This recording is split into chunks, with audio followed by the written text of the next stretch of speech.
All right, we are live for Kingdome Cut episode 2. How you feeling, Martine? I'm feeling good. I think we warmed up with that first episode. I got a lot of feedback. People enjoyed it. I know it's Seattle based, but there's a lot of Midwesterners out there that enjoyed it. Yeah, I heard some feedback. People were pretty happy with it. We got some people to listen, and it was a little exciting to get the feedback and have people asking us for links to it. Some more stuff we want to work on, but we're pretty pumped to get episode 2 started. Yeah, we're trying. It's hard to try to make a podcast that is going to work because there's so many good podcasts out there. As far as Seattle podcasts as well, there's so many good ones. 22 and Tridents, I know we talk about that all the time. Great podcast. Take a listen. The Steve Sandmeyer. It's not just Steve Sandmeyer, right? It's Steve Sandmeyer And Churchill. Great podcast as well. The Real on the Field Goals is good for Seahawks podcast. Yeah, so many good ones out there. We got to do something to make ours good. So we're trying. We're still building. That's the thing. We got time. Yeah, we're open to feedback too. Anybody that listens to this, hit us up on Facebook. We're gonna get a Facebook page for the podcast and a Twitter page for the podcast pretty soon.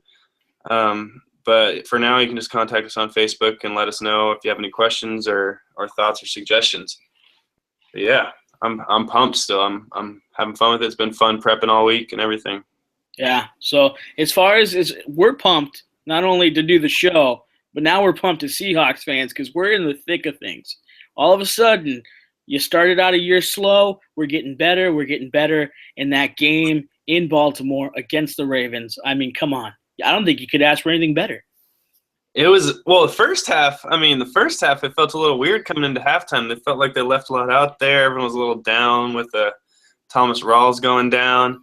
And then second half, it just exploded. It was like, okay, Russell Wilson kept things up. But, yeah, the vibes changed a little bit around town. It's feels like the Seahawks are back. Let's stick with the positives just for a second. Let's try to stay on the brighter side of things. Cup half full. All right. Russell, another great game. Is he starting to move himself into MVP caliber type of player? I mean, you're going to have to make a big push against Cam Newton, but Russell putting up a fight. I mean, I feel like the narrative has already been built so high with the Panthers going 13-0 and Cam obviously having a pretty good season. It's been built up so much. It would have to be like a monumental breakdown on Cam's part for Russell to sneak in, or Russell throw 6 touchdowns the next 3 games or something like that. It feels like Cam's already won the award in the media's eyes. So I think it's going to be tough for Russell. But I've already seen like a bunch of articles referencing him in the top 3 for MVP consideration, where as like a month and a half ago, it was like, is he overpaid? People were asking and stuff like that. It's amazing his turnaround this season and his growth. But his numbers definitely deserve MVP consideration. It's tough, though, with it being so media-driven and a lot of the time team-driven. I don't know. If the Panthers were 10-3, do you think Cam's getting all this love rather than 13-0? At the end of the day, I still think he's going to get a lot of the love. And maybe for just me, it's that Northwest bias. It's the fact that we're the West Coast. We're stuck up in the middle of nowhere. You got Oregon, Idaho, Montana, Wyoming, all these states just blocking everything that we're about. No one knows about us. I mean, the first thing that comes to mind was Russell Wilson, Rookie of the Year. Something I still believe even today Russell should have won. And now with this whole MVP talk going on, for some reason, what happens in the Northwest, and I get it, we won a Super Bowl. We did great. We went to 2 Super Bowls. We lost the second one. Let's not talk about that. But I think that there's something in it that we are still somewhat an underdog team, in the fact that people do not always consider us as the ones that should be talked about. Again, Russell probably the biggest thing in the Northwest that people still aren't buying into.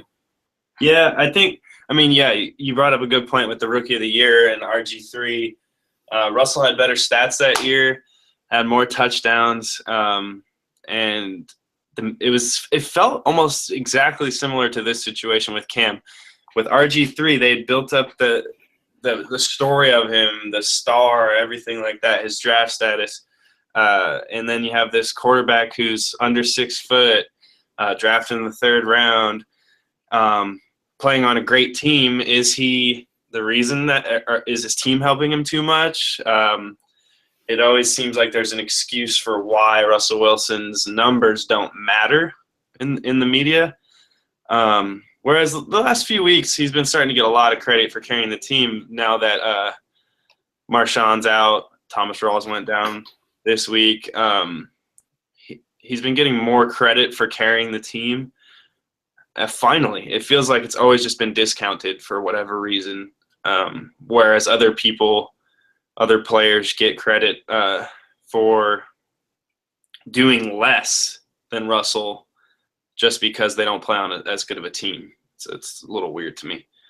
And I think that's where the respect issue starts to build a little more, because now you're seeing, again, people for the last few years have said, you take out the run game, all of a sudden that team is not going to thrive the way it did in years past.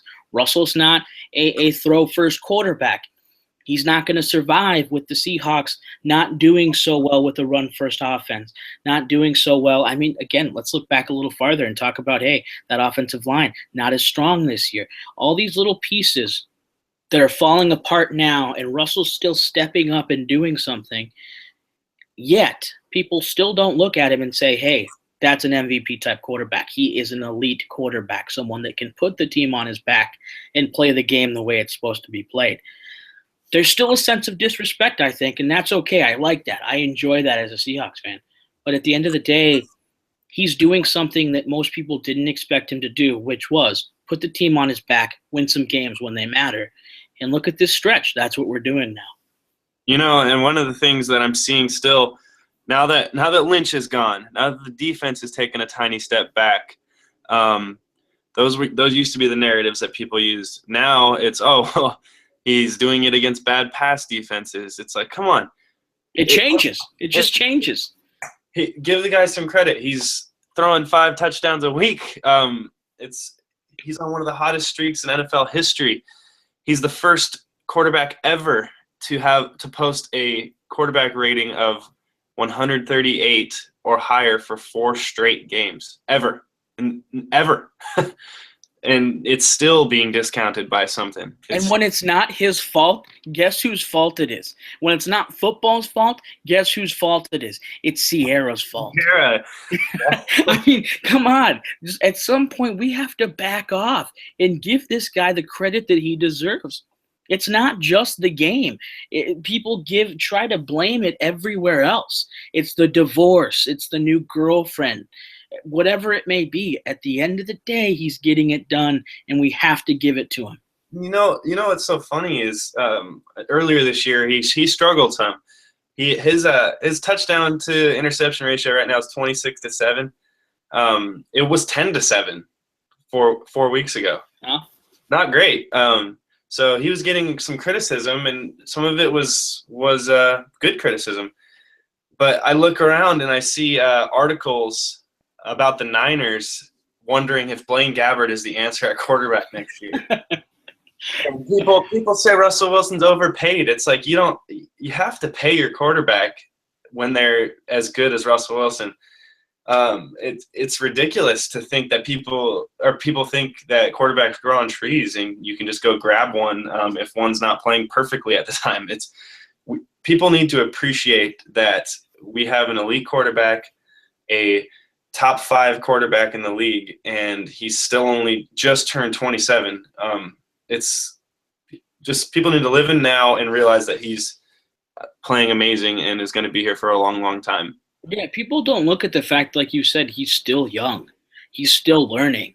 Granted, he went to a Super Bowl within only a few years of being a quarterback of this team. That's great. That's awesome. But he's still getting better, and people don't give that credit to him. You know, if we had a biased bell, if we had something to tell you how biased I'm being right now, I'm being very biased. I love him. I love him so much. want to support him. Well, I mean, if you look at the stats, you don't even have to. I mean, stats can't be biased. Stats are stats. It's the way they are. You can manipulate the numbers, as we talked about before we started today. People were passing around a Cam Newton versus Russell Wilson comparison where there's a gap. There's a hole in those. The Seahawks fan that created it didn't include the fact that Cam Newton has 5 rushing touchdowns and Russell Wilson has 1. So you gotta make sure that you're giving a fair analysis when you're coming at people with stats. But his stats back him up as being one of the best quarterbacks this year. He has a 110 passer rating on the season, which is number 1 in the league. You can't argue with that type of stuff. He's been amazing. It's not just a narrative. It's fact. I don't feel like you're being too biased when you say that he's in the MVP consideration. Yeah, we can't take that away, obviously, right now. Again, there's still some games to play. I think the long run of the MVP award is going to play out in the next few weeks here. Can the Cardinals continue into the playoffs? Can that run be what it's been so far? And if not, can Russell come back and help this Seahawks team, which struggled very early on because Sierra was in the picture? Can it get better, and can it make it into the playoffs, into a wild card, and then start winning some games in the playoffs? I think you start to see that. I think you start to see the actual Russell Wilson MVP type debate get even heavier and hopefully swing towards Russell in the end. Yeah. I mean, I think he's definitely going to be up there, and we'll have to see how the next couple of weeks play out. But do you think this rise in his passing numbers is going to change the philosophy of Pete Carroll, or do you think he'll still stay committed to the run no matter who's back there? I can't see us. There's never going to be a drastic change from a pass-first offense to a run-first offense, and we've been that run-first for so long. I can't see us automatically changing drastically to one side. Yeah, like you said, and like we've talked about, you have Rawls who went down, and we'll get into that. You have Marshawn who has been out, and we'll get into that. But I don't think we're going to push away from that too far. I think we have to try to stick to the run game as much as we can. But again, give credit where credit's due. I think Russell can step up in the pocket and make those passes when he needs to. So if all of a sudden we need to start passing first, I think he can still find those touches in those right men, especially right now. I mean, you're starting to see some of these receivers start to step up a little bit more than they have in the past. Yeah, I mean, look at Doug Baldwin. 8 touchdowns in the last 3 games, 11 on the season. He's number 2 in the league for wide receivers behind Allen Robinson. Allen Robinson's got 12. Doug Baldwin's career high was 3 touchdowns that he posted last season. Or he posted 3 touchdowns last season, and he had 3 this week. It's crazy how much he stepped up since Marshawn's gone down and coinciding with Russell's rise. It's the first time since Jerry Rice did it in 1993 to have 8 touchdowns in 3 games. It's an amazing streak he's been on, and since the quarterbacks get all the love, Russell's been getting a lot of the praise, but Doug Baldwin's been amazing, and he should be in the Pro Bowl for sure. It's a crime if he's not. He's playing just as good as any receiver in the NFC right now. Here's the thing. Personally, the only time all year I've been mad at Doug Baldwin was when I was trying to throw to him on Madden and he couldn't catch the ball. That's the only time I've been frustrated with Dougie Fresh. Other than that, he's gone above and beyond what he has normally done throughout his career here in Seattle, and it feels great. You're starting to see, again, a guy who has been saddled with a pedestrian label, and he wants that label. That label helps him out in the long run. It makes him want to be better. Listen, Doug, at this point, you're going to start to have to say, hey, I'm actually okay. I'm actually pretty good. And start to get away from that because, again, like you said, those 8 touchdowns, something that hasn't been done since Jerry Rice in 93. That's incredible. Yeah, it's amazing with all the great wide receivers we've seen in that time period. It's pretty great what he's been doing. It was weird. I don't know if you remember the crossing route that he just straight up dropped on a perfect ball from Russell, just straight up dropped it, and it was his first drop of the season, and I was shocked to see it. Like, it's so I'm so accustomed to seeing Doug just bring every single ball thrown his way in. It was weird. Are you one of those fans who, when you have a caliber type player that is so good, someone like Doug Baldwin this year, someone like Marshawn Lynch throughout the years, let's go back to someone like Richard Sherman. You can continue this out as long as you want. Who, when they make those mistakes, when something goes wrong in the game, and it happens the first time, you say, "Oh, great, you know what? I'm going to take it. It is what it is." You got to take the good with the bad. You don't see Marshawn, fumble the ball, drop the ball many times. So if he's going to do it this one time, it is what it is. Or do you get upset and say, "Hey, you are Marshawn Lynch. You are Doug Baldwin. You are Richard Sherman. You shouldn't do this"? I get upset. I mean, they wouldn't feel that way. They wouldn't feel like because of what they've done in the past, that they shouldn't fumble or drop passes. They'd be pissed. They're pissed at themselves. And I think that they would expect us to. I mean, I'm not going to get irrationally pissed at them, but I'm not going to be okay with it. I expect them to do their job just like I'm expected to do my job. And the good thing about people like Lynch and Baldwin is that they do most of the time. So they make up for the little mistakes that they do make. Yeah, and that's where I tend to cut breaks. That's where I tend to give it up to them and say, "Okay, you know what? I trust in you every play. I look at you and I say you're going to get the job done." So that moment where you don't get the job done, if it's once every 10, 15 times, all right, you can have this one. Let's do better on the next one. But, at the end of the day, when it happens in an important game, in a game that matters, then I get a little upset, obviously. But I think there's two different kinds of fans. And I think we represent both of those fans, the one that gets upset and says, "We got to do this. It's your job. You got to get it done." And then myself, who says, "Yeah, you know what? Every once in a while, maybe it's okay."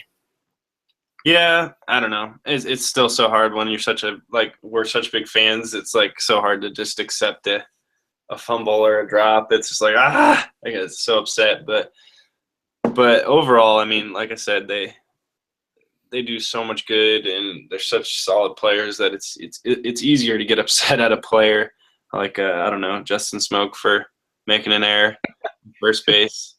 When it's so easy to get mad at them. But that's a whole different story that we don't need to get into. But you said cup half full when we started this. It's time to get a little sad. Thomas Rawls going down early in the game after starting out with 6 carries for 44 yards. Got bent up his ankle got bent under him. Turns out he broke it and tore some ligaments. He's done for the year officially. They put him on IR today. It's pretty disappointing after seeing the start he's had as a rookie coming in for Marshawn. The expression "not missing a beat" doesn't even live up to it because he was better than Marshawn has been this season. What do you think the impact of that's going to be? Let's touch on two things before we get in depth with that. First of all, you, at the beginning of this, not a Rawls fan, not a Rawls believer. Can you admit that? I mean, I don't fancy myself a scout or anything, but what I saw early on, I didn't really think he was the future. I didn't see the same dynamic running ability in the beginning, and I mean, it's still not a huge sample, but it looks like I was wrong, and I'm glad I was wrong. And I don't have a problem admitting that. It's fine with me if he's going to outprove everyone and come in as an undrafted free agent with one high-profile draft pick in Kristen Michael and then another solid running back in Robert Turbin, and just unseat those guys immediately in camp as a undrafted rookie free agent. Come in and steal the backup job, and then get his opportunity and just take advantage of it and just look dynamic the rest of the way. It's just, I don't have a problem admitting that. And let's stick with that for just 1 second as now we start to kind of delve into what exactly is going on with him. again, let's stay with the cup half full thing. I think as Seattle sports fans, we have lived our life with the cup half empty for very, very long. Just the natural feeling, like I don't know. And that's where we have to be. I think the world's equilibrium is out of place when Seattle sports fans aren't feeling bad about themselves. I think we always have to be a little bad. We are the Cleveland of the West Coast, and that's okay with me. Look, we ranted for 10 minutes at the start of this podcast about how we don't get respect, or Russell Wilson doesn't get respect. It's just natural for us. That's where we always go. Baseball, basketball, football, whatever it may be. We're always in that boat. But cup half full on this, no surgery needed. It doesn't look like there's going to be long impacts on that injury that he had this year. We can get him back out there next year and hopefully see the exact same thing that we saw this year, especially if we're going to start to have to look at Marshawn Lynch as being done, as being out the door and exiting Seattle soon. So that's where we have to at least try to look at this Thomas Rawls thing as a positive, and the fact that there's going to be no long-term effect in the fact that there's going to be a surgery or needed surgery. Yeah, I mean, hopefully everything goes well in his recovery. You never know, but it sounds like it's going to be a 100% recovery by the time training camp comes around and everything. So, yeah, he should be able to be full strength at the start of next year. And who knows if Marshawn will be here or not. But in the short term, we got to worry about whether Marshawn's going to be ready for the playoffs, or even maybe week 17. Sounds like he won't be. He's definitely not going to be back this week, and sounds like he probably won't be back against the Rams next week. But what do you think the ramifications of having Lynch come back right in time for a potential playoff run? I think it's going to – in the end, it'll only help us out. Obviously, we have to have someone back there that's reliable enough. You can't throw him out there any earlier, and he's not going to go out there any earlier. But you get him back out healthy, ready to go. During a playoff push, I think that's when Marshawn becomes Marshawn, and that's when we can maybe see something happen that's very important and someone out there in the run game that's going to push this team a little farther. Because I'm not prepared yet to put this all on the back of Russell. I'm not prepared yet to, like we talked about, to turn this team into a pass-first team. So we need to have someone ready, and if that someone's Marshawn going into the playoffs, I'm excited. Yeah, I mean, hopefully he had those lingering injuries with his calf, his hamstring, his back. Hopefully that's had time to heal while he's been recovering from his abdomen surgery. So maybe he's coming in a little fresh with fresh legs and everything. But yeah, it'll be interesting to see if he can, when he comes back, who knows, if he'll be able to stay healthy if the Hawks do make an extended playoff run. And whether he can still carry the load at his age and with how many carries he's got on his legs. The guy's obviously been a beast for a long time, but I just want to see if he can come back strong and pick up where Rawls left off and give us that balanced attack again. We'll see how it goes the next couple of weeks with Bryce Brown, who they just signed, and Fred Jackson, and they said maybe even Derek Coleman getting some carries. It'll be interesting to see how the run game looks. Yeah, absolutely. How much are the Seahawks that really crappy girlfriend that always tells you you're going to break up with them, and then you break up for a day or two, and then she says like, "Hey, you know what? I was kidding. I kind of want you back." The Seahawks seem to be doing that nonstop with their players lately. Yeah, they let someone go, and then they bring them back in, and they let them go, and they bring them back in. BJ Daniels just got cut again today, which I don't know how many times it's been since training camp. I think it's been like 3 or 4 times that he's been cut and got back. It's like he never leaves. He doesn't unpack or anything. Bryce Brown was with the team already twice this year. He was never active, but he was on the 53-man roster and got waived both times. So now, I mean, he at least has some knowledge of the playbook and everything. It'll be interesting to see if he can capture some of the ability that he had in Philadelphia for when he got a couple spot starts in place of LaShawn McCoy, put up over 100 yards. he's had some issues with fumbling in the past, but I mean, this is what you got to expect when you're picking up free agents off the street in week 15, and you can't expect to get a Marshawn Lynch. So you're going to have guys with flaws. Bryce Brown has proven to have some ability. He just hasn't been able to put it all together. So hopefully he can give us enough of a spark to bridge the gap between now and Beast Mode's return. Yeah, absolutely. And then from a lot of deals going on with the Seahawks to a lot of deals now going on with the Mariners. Let's go ahead and break that down for a second. Yeah, winter meetings happened since the last time we talked. Jerry Dipoto obviously adopted Russell Wilson's motto of "No time to sleep." All he's been doing is making deals. A big one was the Wade Miley deal, along with Jonathan Aroux. They acquired Wade Miley, starting pitcher from the Red Sox, for Roenis Elias and Carson Smith. It was a little bit surprising to see Elias and Smith in the deal. There was a lot of reaction in Seattle, and a lot of people were wondering if it was too much to give up. What do you think about that? Here's the thing. At the end of the day, I think I'm starting to put the Seahawks and the Mariners together. And that's something that probably for me as a sports fan isn't a good thing. And it's not something that I should do.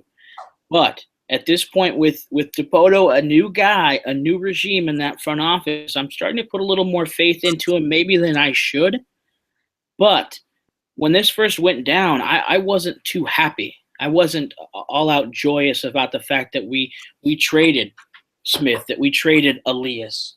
I'd like to keep them around a little bit longer. I think they had a lot of options and a lot of abilities to get better. Wade Miley, I don't know if I saw a whole lot going on enough to trade those two.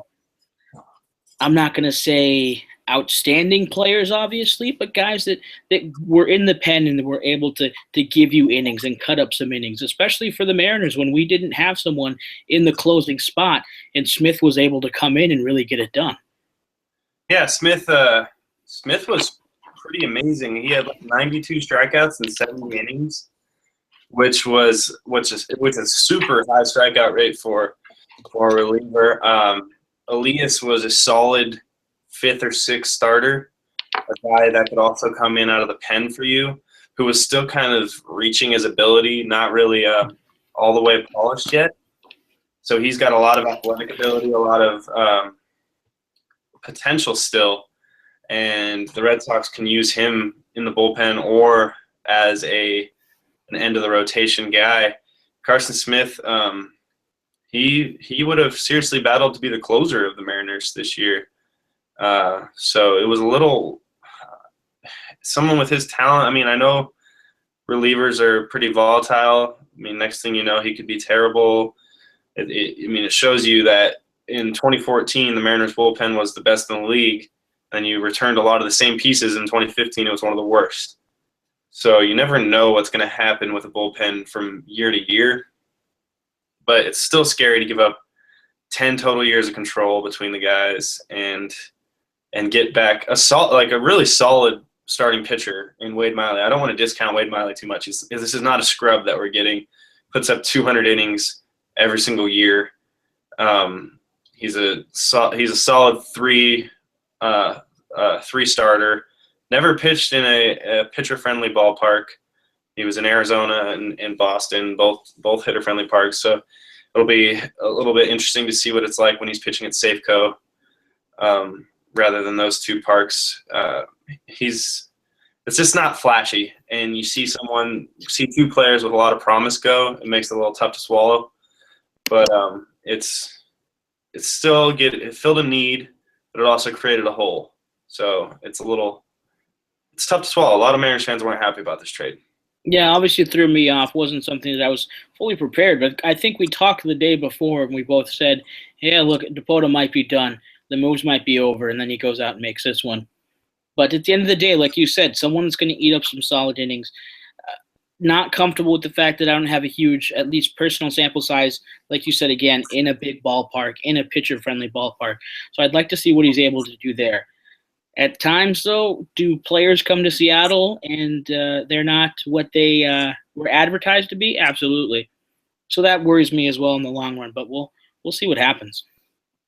I mean, pitching's been a lot easier for the Mariners to predict and acquire with Safe Coast Ballpark, and like I said, it's Wade Miley has put up pretty good numbers. He's got similar numbers to Clay Buchholz from the Red Sox over the past 3 or 4 years, who gets a lot more pub than Wade Miley does. I feel like people would have been a lot more excited to get Clay Buchholz just because of the name. But when you look at their stats, they break down pretty similar. And it also helps a little bit that Wade Miley's coming from the left side, because the Mariners rotation, the only other lefty in it is Paxton, and you can't count on him yet. Hopefully he'll be someone that can contribute, but he hasn't been able to prove that he can stay healthy. So this also fills the need of another left-handed starter. Yeah, absolutely. And we're starting to see a little bit more moves obviously going on, as Dipoto made another move right after and picked up a guy who I think you really, really enjoy a lot. Yeah, Steve Cishek. Steve Cishek is good. Yeah, Steve. I'm really sorry. The thing was that you could not say Steve Cishek's name to save your life about 5 minutes ago. Oh yeah, I mean, before we started the show. Whatever reason, I struggle to say his name. I can't. My tongue gets tied, and I don't know. I'm gonna call him Steve. Steve. So you're not all right. Don't go with Cishek, but it says a weird ring to it. Yeah, I did not nail it when it comes to pronouncing his name. So he goes after Steve Cishek, who we've seen in the past played with Florida, then played with Miami. I'm kidding. They're the same team. Played with the Marlins for 2 years. Played for the Marlins for a few years before he made a few moves. Ended up in St. Louis last year, but those numbers pretty decent. I like them in the long run. I think he's a good pickup for the Mariners. Yeah, he had a down year to start last year with Miami, and then when he got traded, his numbers got a lot better with St. Louis. I believe he had like 27 appearances with St. Louis, and his numbers were much improved. But looking back at like 2014, his strikeouts per 9 innings was like 11.5, which is ridiculous, super good. And his ERA before that were really solid. So once again, with Dipoto's moves, a lot of them have been buying low and hoping for like positive regression, hoping for coming back to their normal stats or their previous year stats. If good old Steve can get back to closer to his career numbers, you're looking at a solid back end reliever, and Dipoto's made it known that he wants him to come into camp looking to be the closer. So this is an important move. I feel like it didn't get as much local pub, especially with how the Seahawks are playing. It's all Seahawks talk. But this is the closer that we're looking at. I mean, we saw how important the closer role is last year with Rodney blowing saves constantly until he got himself shipped out of town. This is a big deal.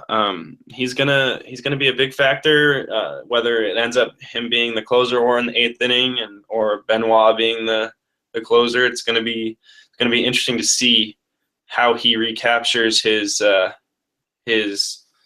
Miami stats. And he's coming to the American League, which is always a little concerning, as it's known to be a tougher hitting league. But what do you think about the rotation overall? Going back to that, I mean, right now Paxton and Walker both have solidified starting spots. I feel a little bit troubled by that. Yeah, we're putting a lot of eggs into a basket that obviously has been very empty for a long time. I think as far back as I can think now as a Mariner fan in this new generation where we were supposed to have a depth in the minor leagues when we talked about the big three, all of a sudden that comes up into the major leagues. It doesn't work out the way it's supposed to. I don't know how to feel just yet. I don't know how, Walker has always been someone that, in spring training, he does very well. And he puts up the numbers that you hope that he'll put up during the season. Last year struggled hard for the first 3 months before he kind of put his feet on the ground and was able to stand up on his own. But Paxton, again, I don't know how much I want to even have faith in him at this point with the injury-prone attitude that he has. And it's not an attitude, obviously, but I say that more just it happens frequently enough. I don't know where to put him. But let's say this: Walker's back to number 44. So hey, maybe he'll do good. Yeah, a little Mike Cameron action, a little Hammer and Hank action. Yeah, I can only hope for good things, and I think Walker's going to have a few years, obviously, now under his belt that maybe will help him out in the long run, and that's all I can really hope for right now. Paxton, it is what it is. If we can get someone out there, if we can get him out there and he can eat up innings, obviously he's a starter, and do his job and get us into the bullpen in the sixth, seventh inning, that's all. That's obviously all you want. But right now, it's shaky. It's shaky at best. Yeah, the encouraging thing about Walker put up a 1.9 WAR last year, and he struggled at times and was inconsistent, and it still wasn't a terrible WAR. He had stretches of dominant pitching where he's putting guys down with the heat, getting his curveball under control. He's just got to be able to put it together, and hopefully that was just him being young, and this year he takes a step forward. With Paxton, the only good thing we talk about his injury proneness, none of those have been arm related. So that is true. He's had a finger, he's had a lat. So hopefully it's just bad luck. I don't know if he needs to change his workout habits or whatever to get himself off the DL, because it's not the arm stuff. So there's still solid potential there, but he's getting up there in age now. He's shown dominant stuff. It's just he hasn't been able to stay on the field. We have our first breaking news here on Kingdome Cut. I don't know if you saw this over the ticker, Jack, but there is a rumor in right now that Walker's slump in the first 3 months of last year was due to the fact that he was dating Sierra. So that's, all of a sudden he broke up with Sierra. He's doing good. So that's just breaking news on Kingdome Cut. He was dating Sierra. He's not dating her anymore. He's wearing number 44. So the rotation will be just fine. I'm sitting here waiting for real breaking news, and then you do that. Okay. I'm sorry. Here's the thing. At the end of the day, if you do bad in my life now, if anybody does something terrible, it's because you were dating Sierra. Yeah, apparently, yeah. I mean, geez.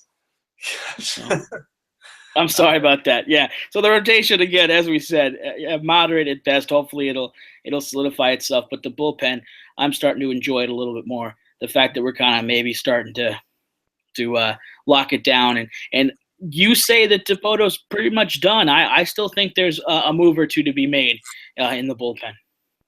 He said there still might be some additions to the bullpen, but I think they're going to be more minor. I think Cishek was the last major piece that's going to be added to this team. Based on his comments coming out of the winter meetings, he literally said, "This is your team. Like, there's going to be an addition to the bullpen, but pretty much this is the team that we're going to be going into spring training with. Besides some like free agent deals, minor league deals, stuff like that, nothing big is going to happen anymore. So we can finally like set this aside and say, hey, like this is the roster we're going to be looking at. We can project the lineup, project the rotation. With the rotation, I don't feel comfortable with it. That's the thing that worries me the most. There's no real number 2 starter, and let's be honest, even though we don't want to say it, Felix had not a non-Felix year last year. He wasn't quite himself. He was still very good, but you want to know why he had a down year? Don't even. It's because he dated Sierra. He wasn't quite himself, and it worries me a little bit with all the innings he's got on his arm. But I don't want to see I don't want to see a decline from him. We're relying on him heavily without adding another number 2 starter. It puts even more emphasis on the fact that we need Felix to be not just an ace. We need him to be a top 5 ace. We need him to be a 5-win to 6-win player. Looking at WAR, we need him to be very good, because you're looking at your number 2. It could be anyone between Walker, Carnes, or Miley, and that's not a good thing. Yeah. At the end of the day, though, I'm not going to take that away from Felix. I'm not going to take away the fact that he can make himself that top 5 ace. Not only the number 1 ace in the staff, but obviously in the league. And I'm going to give that to him. I'm going to give him that credit, just like we talked about with football. At the end of the day, some people have down times, down plays. Felix had a down year, sophomore slump, years into his career already. But I'm not going to take a whole lot away from him. I'm gonna give him the benefit of the doubt that he deserves as King Felix. Yeah, I hope it was just some maybe minor injury or something that he was dealing with that kind of just threw him off. He was still good. I just hope that he gets back to what we've been accustomed to, just being completely elite. He's one of the only pitchers that hasn't gotten hurt with the amount of innings that he's got on his arm. So it's kind of knock on wood, hoping that he's back to himself this year. One move that happened even before the Steve Cishek signing was the trade for a first baseman. We knew that was going to be something that was coming, because after they traded Mark Trumbo, Adam Lind's the guy they acquired. Jesus Montero was sitting there as your starting first baseman, and everyone knew that was not what we were going to go into spring training with. So here comes Adam Lind from the Brewers, acquired for 3 teenage minor league pitchers that many of us had never really heard of. They were lower level prospects that kind of have potential in the future, looking at like 2020 for arrival, 2019.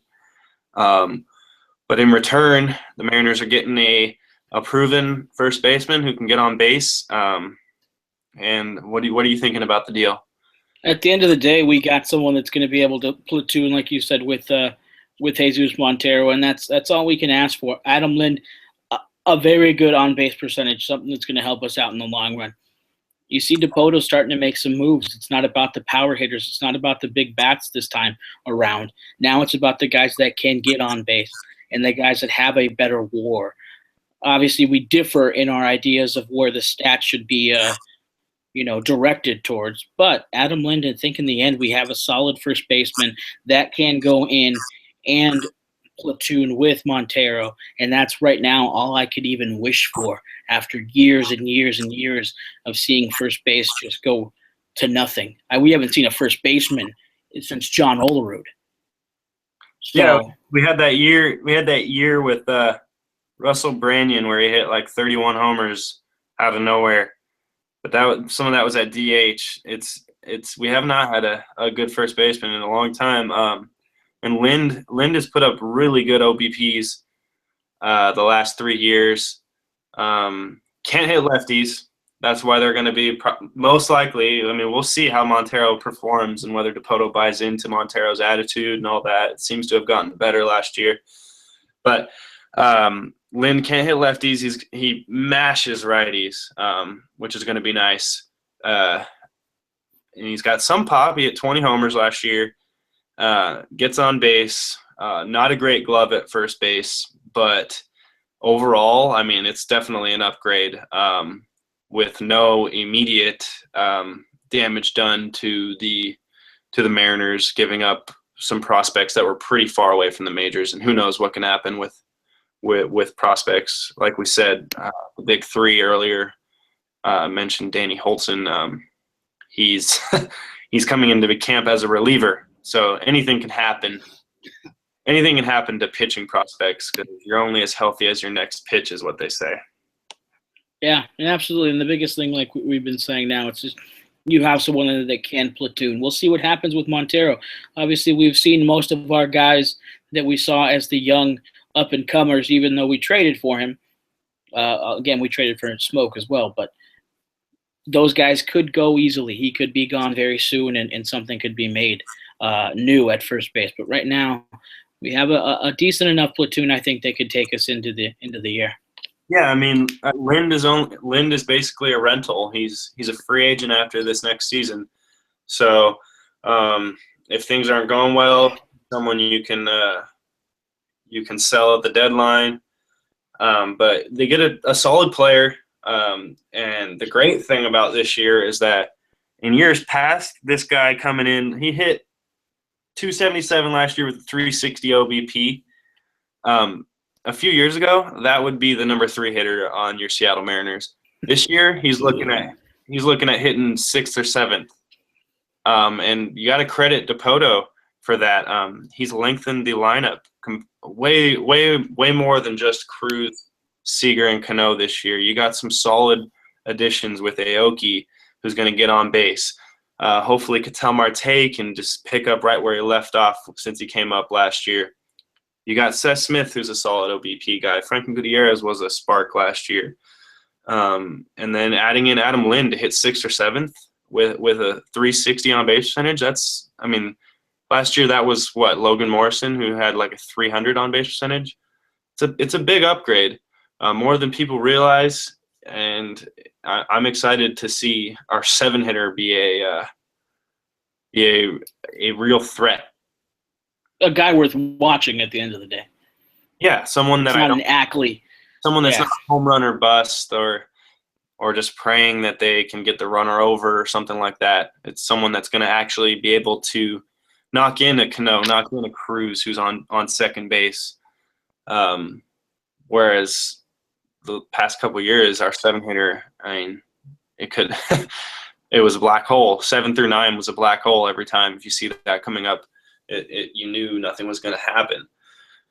And that's one thing DePoto, once again, we talked about this last podcast. We said he wants to come in and make this a deeper team, a longer lineup, a more well-rounded group, and he's done that. You mentioned that it's no longer a team of sluggers. It's a well-balanced on-base percentage team. There's no big black hole in the lineup anymore. And the last couple of years with Zarenzik, it seems like it was home run or bust. And now it's just you can have death by 1,000 cuts with this lineup. Yeah, and like we talked about earlier, you're starting to kind of see maybe a culture change where you're seeing the Seahawks go after undrafted free agents. You're seeing the Seahawks go after players that people have kind of given up on or players that in the tank. Mariners are kind of going after that as well, but now it's not the the Richie Sextons of the world and the Scott Spezios of the world. Now it's players that maybe seem that they have enough gas in the tank to get this team into maybe a playoff contention run, and that's what feels good about DePoto right now, and that's why I'm maybe buying into him that he's creating a team that's a lot different than what we've seen in many, many years. Yeah, I'm definitely buying into DePoto's process and his thought process and his plan and the way he's executed the plan so far. Only thing I wish that would happen is that ownership could pony up a little bit more money to help out that rotation. Because overall, I think what DePoto has done with the payroll budget that he's been given, I don't know what else you could expect him to do. We've already talked in length about how he lengthened the lineup, made additions to the starting rotation with Carnes and Miley. But imagine if you could go out and sign another second-tier starting pitcher like Scott Kazmir or been able to bring back Hisashi Iwakuma because you had that extra money.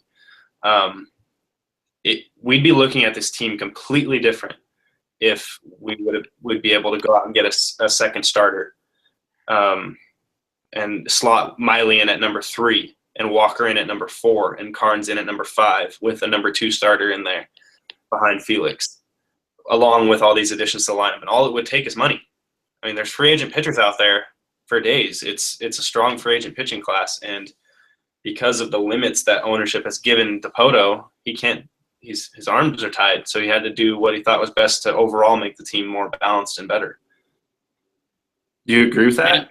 No, absolutely. Absolutely. But at the end of the day, let's go ahead and look at the glass again. Let's try to evaluate what this means at the end of the day. Is the cup half full? Is it half empty? And what would it mean for a Mariners playoff push in 2016? I, gosh, I'm very encouraged by what Dipoto's done. And I think if some things go right with the starting pitching, I think the glass is definitely half full. Because the lineup is much stronger, and you got to expect a little bit of progression with Walker and Paxton, and a little bit more injury luck with Paxton. But a playoff run, gosh, I was 10 years old, 11 years old last time they made the playoffs. It would be amazing. It would feel so great. I mean, this run that the Seahawks have had has been amazing. But a Mariners playoff run, I mean, 2014 at game 162, it was odd. I can't explain how much I wanted it, but still, even though it didn't happen, how exciting it was to be playing meaningful baseball in game 162. I just want that to continue. I mean, you see what's happened with the Royals the last couple of years. Not too long ago, they were just like us. So it would mean a lot to me. There's something inside me that will never die. That flame will never go out when it comes to the Seattle Mariners. And if this team is able to make a playoff push and God willing one day win a World Series, I think it'll be tenfold in what I felt when the Seahawks ended up winning the Super Bowl. Baseball to me has always been, and I think to you has always been, the thing that we grew up with. We always grew up with the Mariners right there, so accessible and so easy to get to. That's all I could ever desire right now as a sports fan in Seattle is to see a World Series game played at Safeco Field. And so, but right now, guess what? I'll settle for a wild card game. Just give me a wild card game. Can you imagine a wild card game, a home wild card game with Felix on the mound? Can you imagine how that would feel? What would be like? What Safeco would be like? The equivalent of it, the only thing we can put it to is what happened with the Mariners and the Angels. That's the only equivalent we can put it up next to. I think, the division series between the Yankees and the Mariners was huge. The double, it's what saved baseball in Seattle. It's what we always talk about. Whenever the Mariners are terrible, that's always what we look at. But I think the bigger game of that series and of going into that 95 playoff run was the wild card between the Angels and the Mariners. And I think there's no way that I think that game could even compare to a wild card game in Seattle with Felix on the mound. It would be an unbelievable atmosphere. And Seattle baseball fans deserve it. I mean, they show up when the team's good. I don't blame people for not wanting to spend their money on a product that has generally been shut down by ownership and payroll and bad decisions by the front office. It's tough. I mean, we're two diehard fans, and it's tough to keep taking the beatings that they've been taking. So a playoff run, I think, would justify all the diehard fans sticking with the team for so long. And I mean, think about what it would mean to see Felix finally get what he deserves, and for everything he's done for the city of Seattle, being on terrible teams and staying loyal to them and extending his contract here, not leaving when he could have easily and probably gotten more money on the free agent market. I want that for Felix while he's still in his prime. So bad. And that's the thing. We look at Felix right now, and we don't want to obviously open up a can of worms here towards the end of the show, but we look at Felix, been around since 2005, really got his first huge season with the bulk of his starts in 06. Has played only one meaningful game in all of those years, and that was the game 2 years ago when they were playing for a wild card spot. Yeah. How unbelievable is that? Yeah, and he got pulled after 5 innings of shutout ball because they had already been eliminated. Because I think it was Oakland won, and we were in the 5th inning, so Felix got pulled to a huge standing ovation. But he was pitching lights out in a game that the Mariners had to win, and it still ended up not mattering. I want to see Felix get pulled with a 2-run lead in a playoff game and just see a huge ovation for him and just feel what it's like to finally get to see like King Felix have a meaningful game for him. He's done everything he can do. He's given everything to this city. He deserves it. We deserve it. It's time. Yeah, so obviously something that we both want to see going into next year. So it'll happen. Yeah, fingers crossed. Maybe next year we'll make a slight playoff push, but who knows? There still might be some moves to come here in the next week before we meet again. Last year, nobody thought the Royals were going to go to the World Series. They didn't win not this last season, but the season before. Nobody was expecting them to go to the World Series, so you never know. Yeah, fingers crossed. Knock on wood, and we'll see where it takes us. Mm-hmm. Yeah, switching gears now. The last thing we want to talk about is the dog schedule for next season. The season's not even over. The schedule's out. Not even over. We got the new schedule already. We got the new schedule. Good old Pac-12 coming out with the University of Washington football schedule. Opening up at home on September 3rd against Rutgers.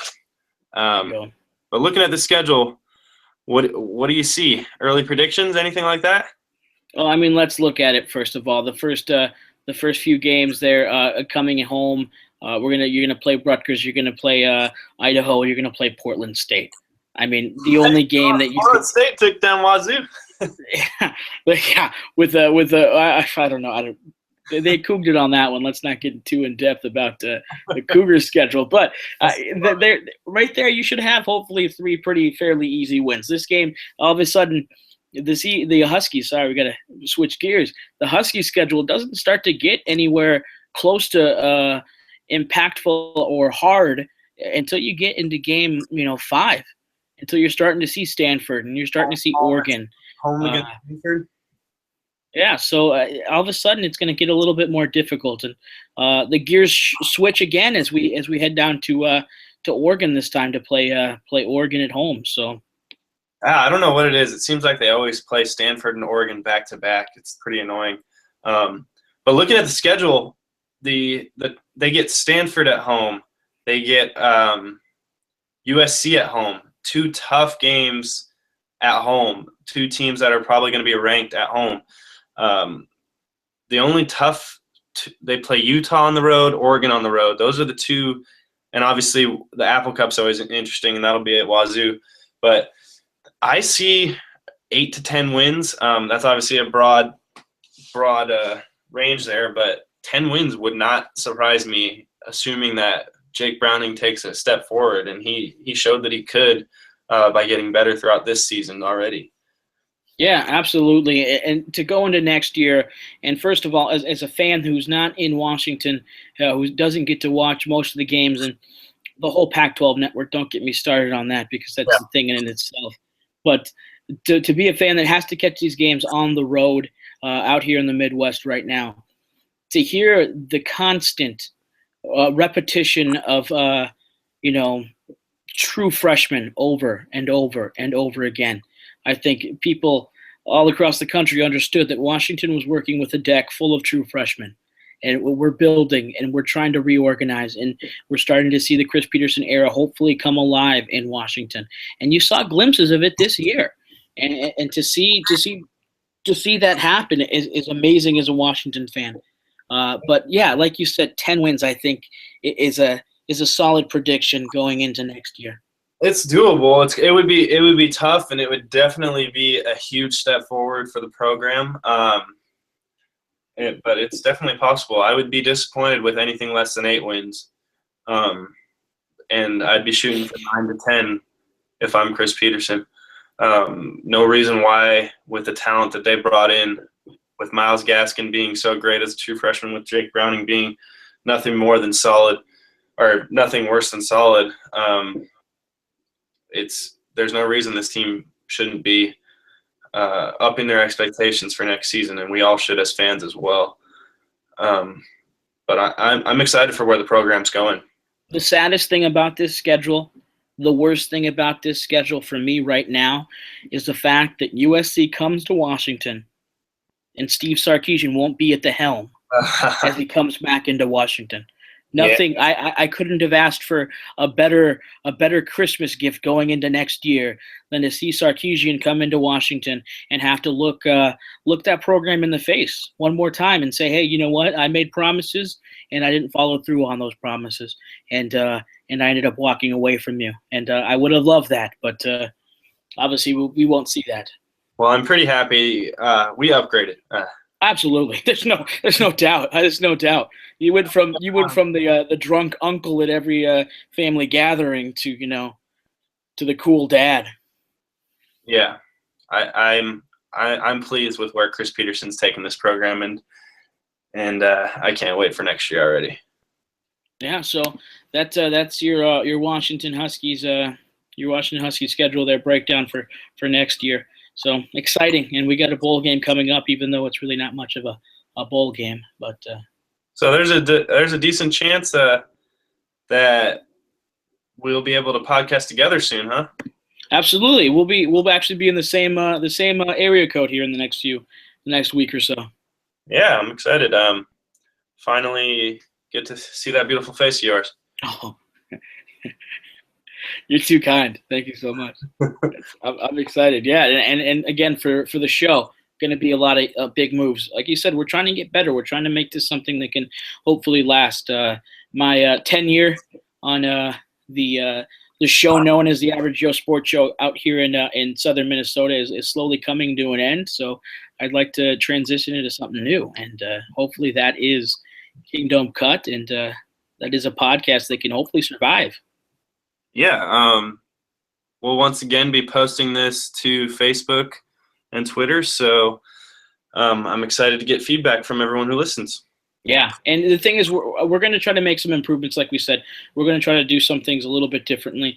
If that's not using the same platform we've been using in YouTube, watching these through YouTube, we're going to try to change it up. So you might see a different organizational style coming up here in the next few weeks, and especially when we can finally get together, when we're not separated by 2,000 miles of emotion. But yeah, so that was episode 2 of Kingdome Cut, and thank you for listening, and we're excited to work on episode 3 next week. All right, see you guys. Bye.